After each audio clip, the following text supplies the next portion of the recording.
10:45 මේ ශ්‍රී ලංකා ගුවන්විදුලි සංස්ථාවයි මෙන්න ප්‍රවෘත්ති සංස්කරණය ඉනුකා බ්‍රෝහිය ප්‍රකාශය බද්‍රජිත් සෞම්‍ය ජාත්‍යන්තර මුල්‍ය අරමුදලේ නියෝජිතයන් සමග තාක්ෂණික මට්ටමේ සාකච්ඡා ආරම්භේ අතුරු අයවැය පිළිබඳ ලබන 30 වනදා ජනාධිපතිතුමාගෙන් පැහැදිලි කිරීමක් දීවර ප්‍රජාවට ඉන්ධන සහ භූමි තෙල් සහනාධාරයක් ලබා දෙන බව ජනපති පවසයි. විවගාව සඳහා පොහොර යෙදීම සම්බන්ධයෙන් බතලගොඩ විපර්යේෂණ ආයතනයේ සිදු කළ පර්යේෂණ සාර්ථකයි. පැතුම් කරන අධිකරණයට භාර වෙයි. අපේ ජනබලවේගයේ පක්ෂයේ නායක සමන් පෙරේරා අත්අඩංගුවට රුසියාව අත්පත් කරගත් ප්‍රදේශවල තම රටේ දජය යලි ඔසවන බවට යුක්‍රේන ජනපතිගෙන් ප්‍රතිඥා. ශ්‍රීමත් ජෝන් ටාබට් මලල ක්‍රීඩා ශුරතාවලිය ලබන මාස 13 වෙනිදා සිට 16 වෙනිදා දක්වා දියගමතේ.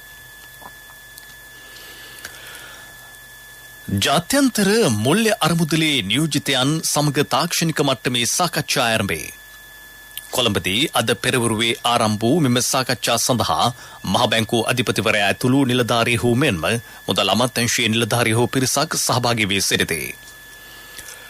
ජාත්‍යන්තර මුල්‍ය අරමුදලේ ශ්‍රී ලංකාවේ ජ්‍යෙෂ්ඨ දූත මණ්ඩල ප්‍රධානී ප්‍රීටර් බූවර් සහ එහි ශ්‍රී ලංකාව සම්බන්ධයෙන් කටයුතු කරන මෙහෙයුම් ප්‍රධානී මසයිරෝ නොසා කියන මහත්තුරු එම නියෝජිත කණ්ඩායමේ නායකත්වයේ දරති. එම පිරිස ලබන 31 වෙනිදා දක්වා ශ්‍රී ලංකාවේ රැඳී සිටීමට නියමිතයි. විසර්ජන සංශෝධන පනත් කෙටුම්පත හෙවත් අතුරු අයවැය දෙවන වර කියවීම ජනාධිපති රනිල් වික්‍රමසිංහ මැතිතුමා මේ මාස 30 වෙනිදා පාර්ලිමේන්තුවේදී පැහැදිලි කිරීමට නියමිතයි. එදින පස්වර 1ට සිදුවන බව පාර්ලිමේන්තුවේ වේත්‍රධාරී නරේන්ද්‍ර ප්‍රනාන්දු මහතා ජාතික ගුවන්විදුලියට පැවසීය.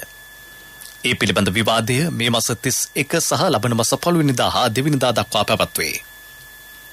ඒ පිළිබඳ ඡන්ද විමසීම ලබන මාස 2 වෙනිදා පස්වරු 4ට සිදු කිරීමට නියමිතයි. දේවරයින් මුහුණදී ඇති ගැටලු සැලකිල්ලටගෙන වහාම ඔවුන්ට ඉන්ධන සහ භූමි තෙල් සහනාධාරයක් ලබා දෙන බව ජනාධිපති රනිල් වික්‍රමසිංහ මැතිතුමා පවසයි. මේ සම්බන්ධයෙන් දීවර නියෝජිතයන් සමග කඩිනමින් සාකච්ඡා කිරීමට තමන් අපේක්ෂා කරන බව ජනාධිපතිතුමා ප්‍රකාශ කළේ ඇමති ඩග්ලස් දේවානන්ද මහතා සමග පැවති සාකච්ඡාවකදීය. ජනාධිපති සම්බන්ධීකරණ ලේකම්වරයා විසින් රට පුරා විසිරී සිටින දීවර ප්‍රජාවගේ නායකයන් කැඳවා ඊයේ ඔවුන්ගේ ගැටලු පිළිබඳ සාකච්ඡා කළේය. එම අවස්ථාවට ඇමතිවරයා දෙක්විය. එහිදී දීවර ජනතාව මුහුණ පා ඇති ගැටලු සහ ඉන්ධන සහ භූමි තෙල් වල මිල ඉහළ යාම නිසා පැන නැගී ඇති තත්ත්වය පිළිබඳ අමාත්‍යවරයාව දැනුවත් කෙරිණි. ඒ අනුව ඇමතිවරයා මේ සම්බන්ධයෙන් ජනාධිපතිතුමාව දැනුවත් කිරීමට පියවර ගත්තේය. රටක් ලෙස කැපවීමෙන් පමණක් මුහුණ දී සිටින ආහාර උද්දමනයෙන් මිදීමට හැකියාව ඇතැයි ඇමති මහින්ද අමරවීර මහතා පවසයි. ආහාර උද්දමනයෙන් මිදීමට අවශ්‍ය ක්‍රමවේද ක්‍රියාවට නැංවීමේ වගකීම රටේ ගොවි ජනතාව භාරගෙන ඇතැයි අමාත්‍යවරයා සඳහන් කළේ රජයේ ප්‍රවෘත්ති දෙපාර්තමේන්තුවේ අද පැවති මාධ්‍ය හමුවකදීය. රටට අවශ්‍ය සහල් සංචිත මේ වසර අවසානයේ දක්වා රට තුළ පවතී. ඉදිරියේදී මහකන්නේ අස්වැන්න ලැබීමත් සමග සහල් අර්බුදය මගහරවා ගැනීමට හැකියාව ලැබේ. ගොවින්ට අවශ්‍ය ඉන්ධන ලබා දීමේ වැඩපිළිවෙලට තමා මැදිහත් වී ඇතැයි ඇමතිවරයා කීවේය.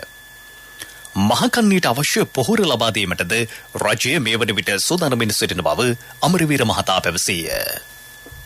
ගොවියට අවශ්‍ය පොහොර ඉන්ධන සහ ඒ වගේම රසායනික ද්‍රව්‍ය ඇතුළු ඒ දේවල් වෙලාවට ඒ වගේම පහසු ක්‍රමයට ලබා දී. ඒ වගේම ඒ අයගේ නිෂ්පාදනයට හොඳ මිලක් ලබා දී. මේක තමයි ඒ අයගේ ගොවින් ගෙල්ලීම. නැතුව මේ සහන ආධාර බඩු මලු කන්න පෝලිං වල යන්න අපේ ගොවි ජනතාවගේ කිසිම අදහසක් නැහැ. යල කන්නේ කුඹුරු අක්කර 2,48,000ක් තමයි වගා කරලා තිබුණේ මම අමාත්‍යාංශයට එනකොට. ඒ අය කිව්ව මේක 2,75,000කට වැඩි කරගන්න පුළුවන් කියලා. ඒ වගේම අපි අවශ්‍ය ඉන්ධන ආදිය ලබා දීමෙන් කළ කාර්ය සහ පොහොර ලබා දෙනවා කියන ප්‍රතිඥාව මත හෙක්ටයාර් 2,48,000 ඉඳලා 5,12,500 දක්වා වැඩි කරගන්න අපිට පුළුවන්කම ලැබෙනවා දෙගුණයකටත් එහා ගිහින්. ඒ නිසා දැන් අපිට පෙර එන්න තිබුණු සහල් හිඟිය ඇතිවීම වළක්ව ගන්න අපිට පුළුවන්කම ලැබුණා.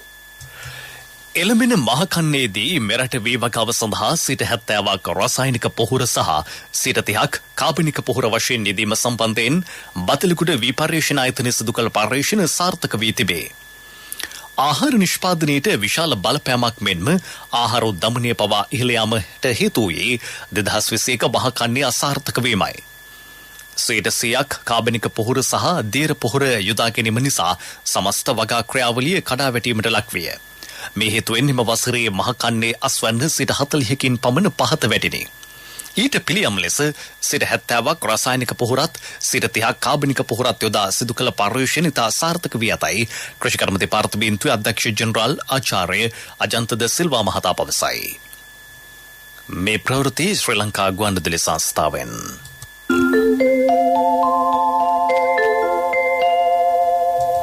අත්අඩංගුවට ගැනීම සඳහා වරෙන්තු නිකුත්ව තිබූ පැතුම් කර්න අද අධිකරණයට බහර වීමෙන් පසු ඔහුට එරෙහිව නිකුත් කර තිබූ වරෙන්තුව ආපසු කැඳවන ලෙස කොළඹ මහේස්ත්‍රාත් අධිකරණය නියම කළේය.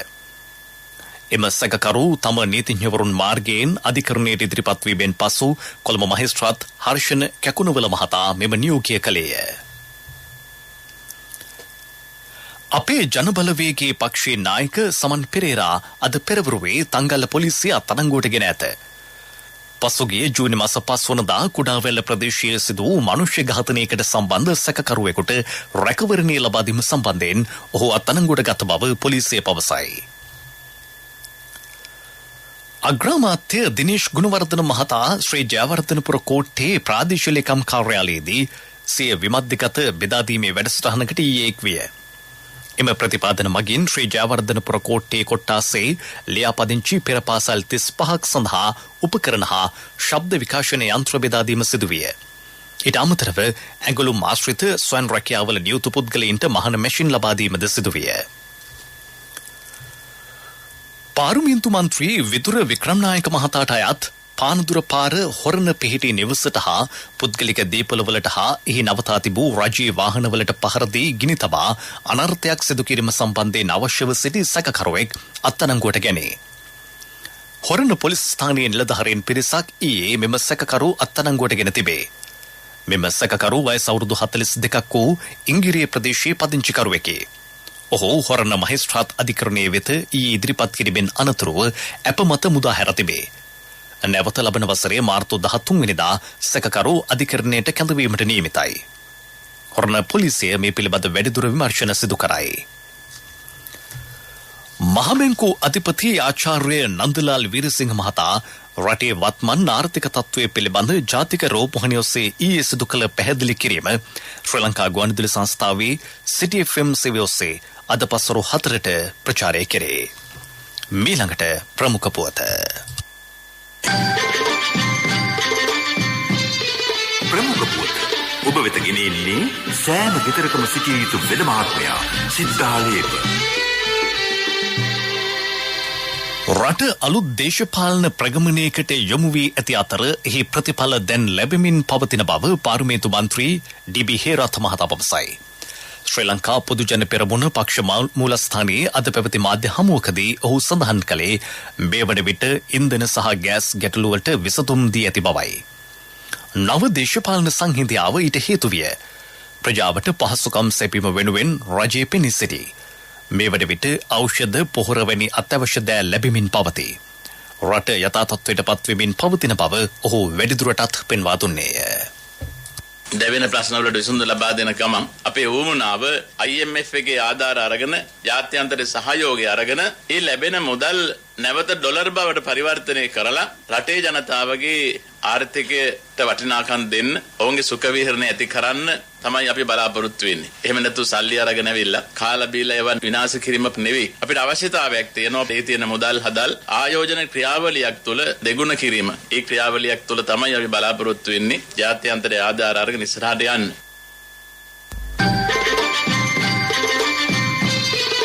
ප්‍රමුඛ පුවත ඔබ වෙත ගෙන ආවේ සෑම ගෙදරකම සිටිය යුතු වෙද මහත්මයා සිද්ධාලේප. ශක්ති හඬ අවධානය පිණිසයි ඔබ වෙත ගෙනෙන්නේ විවිධ සවියක් CIB ජනජය වාසනා ආරම්භුණා. ඔක්තෝබර් 31 දක්වා ඔබගේ විල්පතට වටිනා තෑගි. අදම CIB එන්න. සේවක අර්ථ සාධක අරමුදලේ ප්‍රතිලාභ ලබා ගැනීම සඳහා දැනට පවතින දිගු පෝලිම් වලට පිළිමයක් ලෙස ලබන මාස 1 වෙනිදා සිට නව වැඩපිළිවෙලක් ක්‍රියාත්මක කෙරේ. ඒ අනුව ප්‍රතිලාභේ ලබා ගැනීමට සහ සේවා යෝජක ලියාපදිංචිය සඳහා දිනයක් සහ වේලාවක් වෙන් කර ගැනීමට හදිසි දුරකථන අංකයක් හඳුන්වා දී ඇත. 1958 අමතා ප්‍රතිලාභීන්ට එම පහසුකම ලබාගත හැකිය.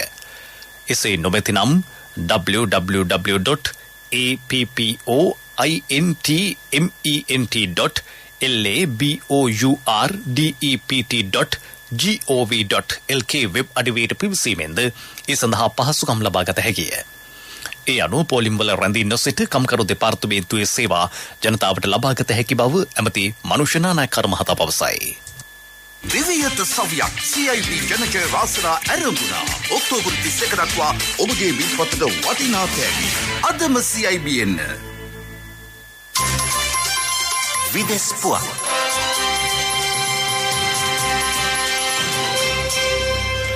යුක්‍රේනයේ නිදහස් දින සැමරුමේ රුසියාවේ ඉලක්ක බවට පත්විය හැකි බව එරට ජනාධිපති ව්ලොදිමිර් සෙලෙන්ස්කි මහතා අනතුරුවන්ගවා තිබේ.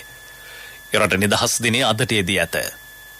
ඔහු මෙම ප්‍රහාර සම්බන්ධයෙන් අනතුරුවන්ගවා මේ වන විට සතියක් ගත වී තිබේ. ඉකුත් සඳුදා පැවති උත්සවයකදී සෙලෙන්ස්කි මහතා ප්‍රකාශ කළේ රුසියානු භටයන් අත්පත් කරගත් ප්‍රදේශවල යුක්‍රේන දජය යළි එසවීමට ක්‍රියා කරන බවයි. ඒ අනුව යුක්‍රේනයේ සියලු නගරවල සහ ගම්වල ගොඩනැගිලි සහ නිවාසවල නිල් සහ කහ දජය නැවතත් ලෙලදෙනු ඇති බවට ජනාධිපතිවරයා විශ්වාසය පළ කළේය. මීට වසර 8කට පෙර රුසියාව සීතරගත භූමියේ පාලනය නැවත ස්ථාපිත කරන බවටද ඔහු පොරොන්දු විය. අමරිකාව බංග්ලාදේශයට තවත් COVID-19 එන්නත් මිලියන 19ක් පරිත්‍යාග කරයි. ලෝක සෞඛ්‍ය සංවිධානයේ කොවැක්ස් වැඩසටහන යටතේ මෙම ෆයිසර් එන්නත් තොගය බංග්ලාදේශයේ ඩකා වෙත ලබා දී තිබේ. මේ සමග බංග්ලාදේශයේ එන්නත් කරන වැඩසටහන සඳහා අමරිකාව පරිත්‍යාග කර ඇති සමස්ත එන්නත් ප්‍රමාණය මිලියන 85කි. තම රටේ විශ්වවිද්‍යාල වෙත අපසු පැමිණීමට අපේක්ෂාවෙන් පසු ඉන්දිය සෙසුන්ට වීසා නිකුත් කරන බවට චීනය ඊයේ නිවේදනය කළේය. නවදිල්ලියේ පිහිටි චීන තානාපති කාර්යාලයේ නිවේදනයක් නිකුත් කරමින් එම ක්‍රියාවලිය අද සිට ක්‍රියාත්මක බවට දැනුම් දී ඇත. කොවිඩ් වසංගතය නිසා දැඩි සීමා කිරීම හේතුවෙන් වසර 2කට වැඩි කාලයක් විදේශීය සෙසුන්ට චීනයට පැමිණීමට නොහැකි විය. තිරසර සංවර්ධනයක පුවත් සම්පින්ඩනය සංවර්ධන පුවත්.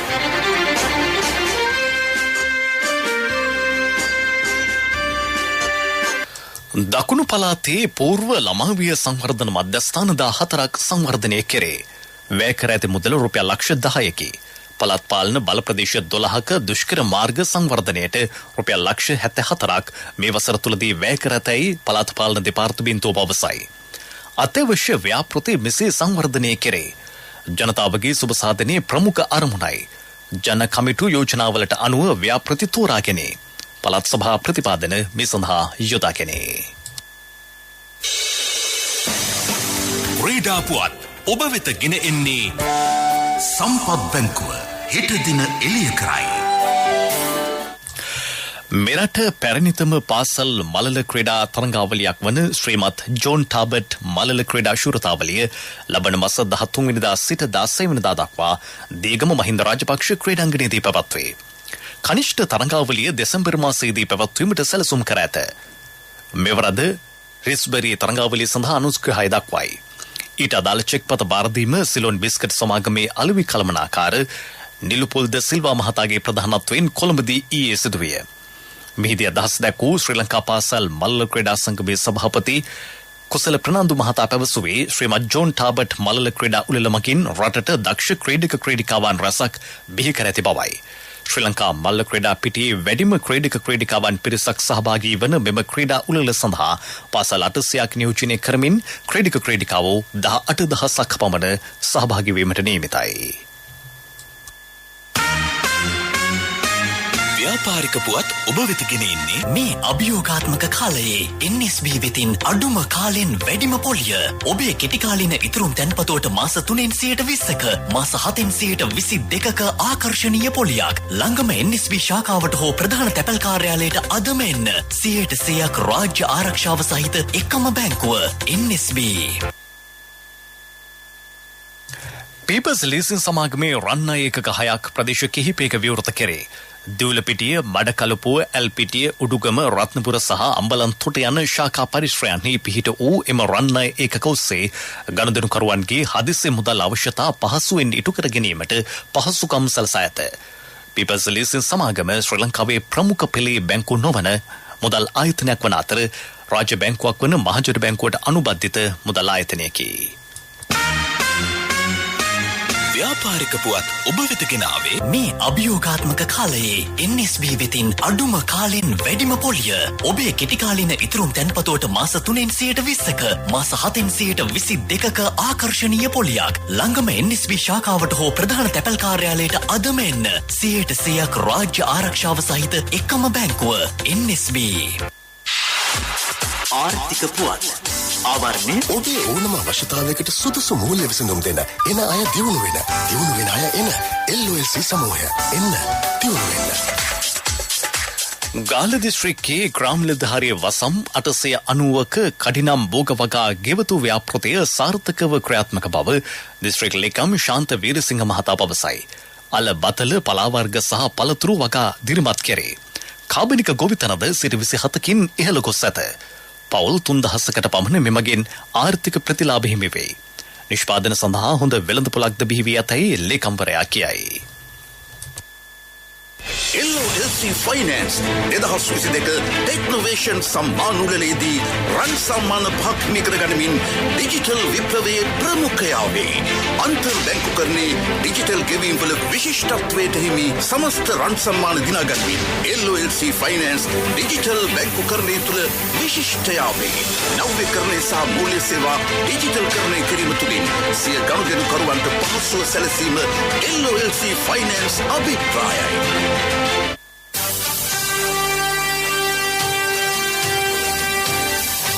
කාලගුණ වාර්තාව. බස්නාහිර සබරගමුව පළාත්වල සහ වයඹ පළාත්වලත් මහනුවර නුවරඑළිය ගාල්ල සහ මාතර දිස්ත්‍රික්කවලත් වරින් වර වැසි ඇතිවේ. දිවයිනේ සසු ප්‍රදේශවල සවස් කාලයේදී හෝ රාත්‍රී කාලයේදී ස්ථාන ස්වල්පයක වැසි හෝ ගිගුරුම් සහිත වැසි ඇතිවන බව කාලගුණ විද්‍යා දෙපාර්තමේන්තුව පවසයි. ප්‍රවෘත්ති අවසන් කිරීමට පෙර යලි සිරස්තල. ජාත්‍යන්තර මුල්‍ය අරමුදලේ නියෝජිතයන් සමග තාක්ෂණික මට්ටමේ සාකච්ඡා ආරම්භේ. අතුරු අයවැය පිළිබඳ ලබන 30 වනදා ජනාධිපතිතුමාගෙන් පැහැදිලි කිරීමක්. දේවර ප්‍රජාවට ඉන්ධන සහ භූමි තෙල් සහනාධාරයක් ලබා දෙන බව ජනපති පවසයි. වේවගාව සඳහා පොහොර යෙදීම සම්බන්ධයෙන් බතලගොඩ විපර්යේෂණ ආයතනය සිදු කළ පර්යේෂණ සාර්ථකයි. පැතුම් කරන අධිකරණයට බහර වේ. අපේ ජනබලවේගයේ පක්ෂේ නායක සමන් පෙරේරා අත්අඩංගුවට. රුසියාව අත්පත් කරගත් ප්‍රදේශවල තම රටේ දජය යලි ඔසවන බවට යුක්‍රේන ජනපතිගෙන් ප්‍රතිඥා. ශ්‍රීමත් ජෝන් ටාබට් මලල ක්‍රීඩා ශෘතාවලිය ලබන මාස 13 වෙනිදා සිට 16 වෙනිදා දක්වා දීගමතේ. මෙම ප්‍රතිප්‍රකාශය www.slbc.lk වෙබ් අඩවිය ඔස්සේද සවන් දිය හැකියි. දෙවා ප්‍රවෘත්තීන් සමාප්තයි. මීළඟ ප්‍රධාන ප්‍රතිප්‍රකාශය සවස 6ට.